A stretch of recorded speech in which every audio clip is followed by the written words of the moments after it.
Greetings, and welcome to the Bowling Green First United Methodist Church. We hope that you enjoy what you're about to see, and you can find us on the corner of Broadway and Church Streets at 11 o'clock on Sunday mornings. Or you can find us at bgmethodist.org and on Facebook at Bowling Green First United Methodist Church. So this morning we are starting this series on the Apostles' Creed. Many of you, actually I say we're starting, but some of you have already started this because Bob is teaching a class based on Adam Hamilton's book called Creed, about the Apostles' Creed. And so this is, so you all already know that this is our chance to go deeper. To take something that we have known, that many of us have recited for a very long time, and take it another couple of steps deeper in our faith so we understand more of what's going on there, and more importantly, we understand how does this affect us still today. And we're doing this in Lent because Lent was a time in the early church when that's exactly what folks would do, where we would strengthen our resolve, where we would fast, and we would spend time in devotion and prayer and study, and we would read Scripture. And this was that time when we would gather together, when new converts to the faith would join the church, when folks who had fallen away would come back. This was what happened during the season of Lent. And so now this is our chance to go that next step deeper, to look at the different pieces and look at what it is we say and figure out for ourselves today, why is this still so very important? And we're going to do this by reclaiming a lot of the meaning that comes from this ancient creed that we have recited a lot, but over the years has lost some of its impact, not because we have intentionally let it do so, but because it was originally written in Latin, and then it was translated into English, and then different newer, more modern styles of English. It is not something that has stayed static over time. But the challenge is when you're looking at anything that starts in another language and translating it in, or even down at Eolia this morning, John Reed brought out a family Bible and read Psalm 19 from the original King James. And not just the original King James, but still this wasn't the modern King James. This still had words in there that I have no idea what they actually mean. Because it had that very old, much older style of English in there, but it was still English. We have lost some of that meaning, and so we're working on reclaiming what that means. And we're starting this morning with the very first statement of credo, I believe. That's credo is the Latin word for I believe, and that says that everything that comes after this is saying what we believe, what we hold to be true. And the first is, I believe in God the Father Almighty, maker of heaven and earth. And there are two pieces to this. There's God the Father Almighty, and those are two words that we need to keep together, Father Almighty, not just kind of separate them out. And then there is maker of heaven and earth, or creator of heaven and earth. And this is, for being such a very short part of our creed, this is one of those places where we really need to reclaim a lot of its power and its majesty that is there. Because when we say Father Almighty, we get caught on Father, and so we begin to apply our understanding of Father to that. And so we come up with images like Ward Cleaver or Danny Tanner, very strong father figures who teach good lessons, who work to raise their kids in the best way they can, who teach all sorts of great things. But that's the concept of Father that we are working with, that serves as foundational for us because that's what we have experience with. And so we've got that, and then we have this other piece there, that the maker of heaven and earth, and because again, language is at best a very poor tool for communication. We use images like, the world, creation is a canvas and God is painting on it, and we end up with more of a concept of this. Y'all may recognize Bob Ross and his Happy Little Trees. Now what's great is that Bob Ross is on Netflix now. And he can be very relaxing to watch as he takes blank canvas and transforms them into stunning landscapes and paintings.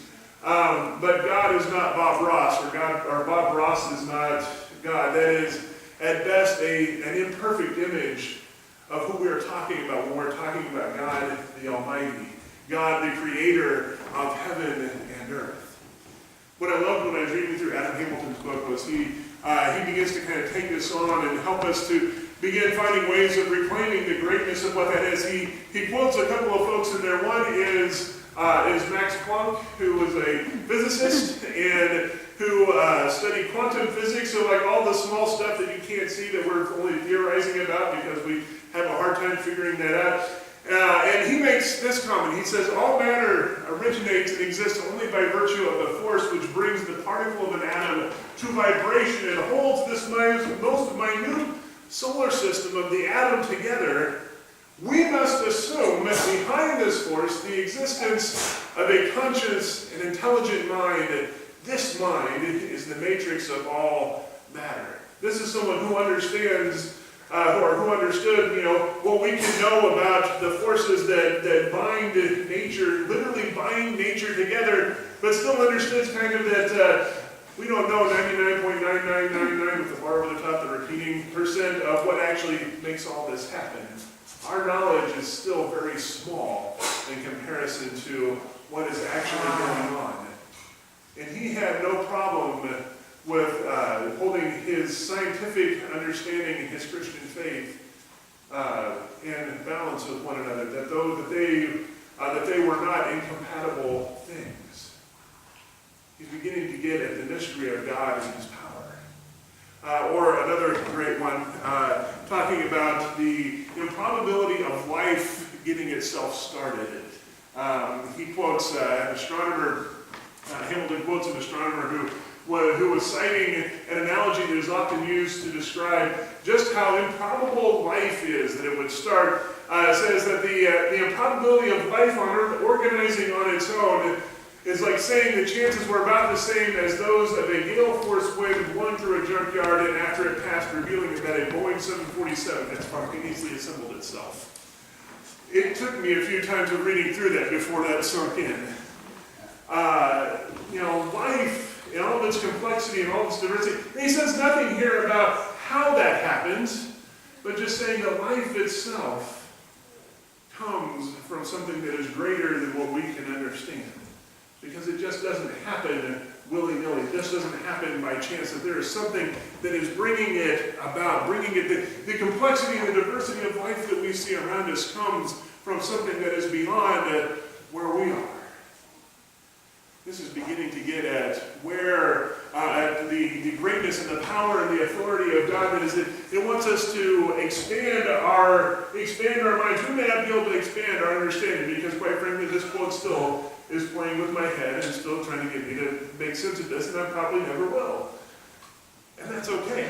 Part of what we have to learn to be comfortable with is that we aren't going to understand that all of our images at best that we have describing the power of God are just that they're just images and they are only able to understand so much. It's when we say that we use those and we say we know how God works that we run into trouble. The psalmist in verse 1 says, heaven is declaring God's glory, the sky is proclaiming his handiwork. The psalmist understood that. That's why you see through this psalm that, that through all of this psalm, there are so many different images that are used to describe God's power and what it is that he is doing. But at the end, we get to verse 14 that says, may the meditation, I'm not going to get it right. What's that? Words of my mouth and meditations of my heart, be acceptable in your sight, O Lord, my rock and my everything. I will get that eventually. Good thing I'm listening. She's going, I'm like, wait, trace, 3 words, 2 syllables. Not quite getting there. But he knows that what he is saying is not a statement of all there is about God. What he is saying is his devotion and his prayer about what he knows, but that there is still more to be known. That he is only beginning to touch and to understand some of who God is. This is the greatness of God that we have and that we have the opportunity to be a part of. When we look at this, then we take this idea, we apply this also then to our understanding of God as Father. Because for us, we take that understanding, we go in one direction, but and we are reminded of Jesus' words when he cries out, Abba. And then most of our translations say, which means Father, right? Abba, Father. The Hebrew word for that actually is closer to daddy. It's a very familiar way of addressing God. Now the trouble is that we are not ones who should call God daddy. That's not our relationship with him.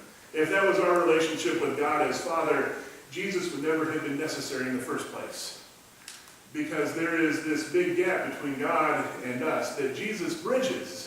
And we'll talk more about next week why it is that God sent him to come into the world to bridge that gap so that he could be in relationship with us. Jesus can call him Abba, but that's really not our place to do.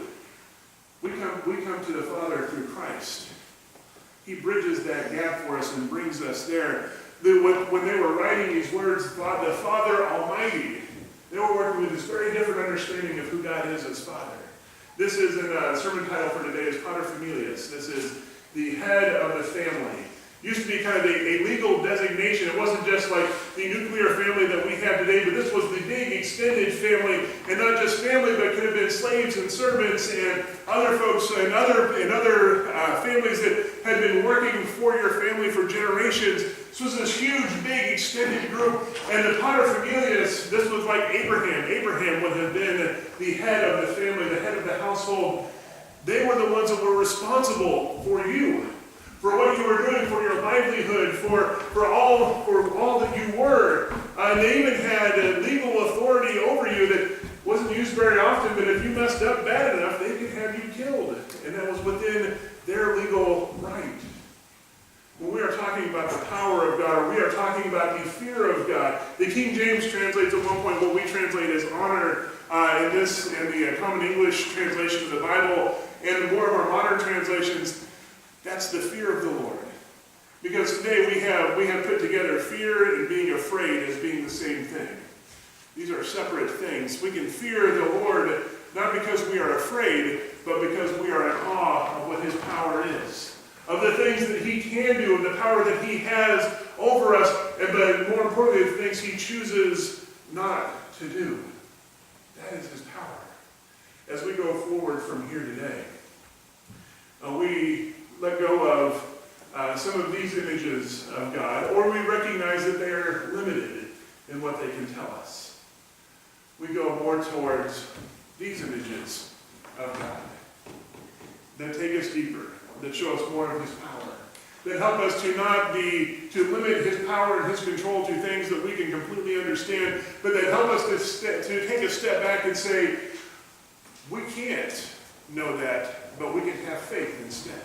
We can rely on his power and on his strength and on his authority and on the mystery of it that we don't have to understand, but know that it is there and that he is God. And that is what we take with us today. That is what we can take out to a world that needs to hear that you don't have to have all the answers. What you really need is faith. Faith that lets you hold on to that power, even if you don't understand it, so that we can go forward from here. I invite you this morning as we gather and as we start the study of the Apostles' Creed. And as we come to this time of communion, I invite you to join with me and recite this creed, recite this statement of our faith as we begin with those words of Credo, I believe. Will you join with me? I believe in God the Father Almighty, maker of heaven and earth, and in Jesus Christ, his only Son, our Lord, who was conceived by the Holy Spirit, born of the Virgin Mary, suffered under Pontius Pilate, was crucified, dead, and buried. The third day he rose from the dead. He ascended into heaven, and sitteth at the right hand of God the Father Almighty. From thence he shall come to judge the quick and the dead. I believe in the Holy Spirit, the Holy Catholic Church, the communion of saints, the forgiveness of sins, the resurrection of the body,